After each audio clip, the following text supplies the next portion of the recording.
All right, so we're back and ready to dive into another fascinating topic. And this time, it's a little bit special because we're getting up close and personal with history right in our own backyard, so to speak. That's right. We're talking about southeastern Arkansas and northeast Louisiana long before European contact. Exactly. For our listeners at Ashley County, now, this is your history, right? Absolutely. And you sent us some really amazing sources to dig into, so let's talk about those a bit before we get into the nitty-gritty. We have this incredibly detailed site table. It's like a roadmap of archaeological sites.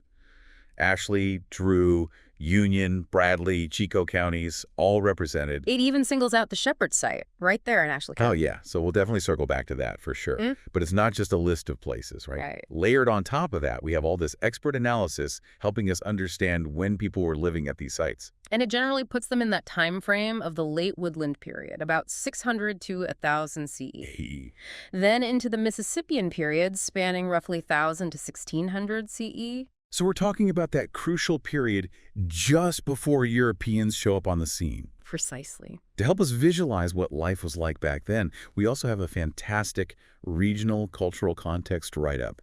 It really paints a picture of southeast Arkansas during that transition from the late Woodland to the Mississippian. And to make sure we're getting the full Mississippian picture, we have some great info on that period more broadly, comparing it to the Macon Plateau culture in central Georgia. Really fascinating stuff. So what we're going to try to do today is bring all of this together to get a glimpse of what it was like to live in southeastern Arkansas during this captivating pre-contact period. Exactly. We're going to connect this ancient history to the land you know so well. I love it. Okay, so first things first, let's get a sense of the landscape. What was southeastern Arkansas like back then?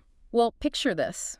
Vast stretches of forest. A lot different than some of the agricultural landscapes we see today. Okay, I can see it. Intricate networks of floodplains, crisscrossing the region. And of course, the rivers. We can't forget about those.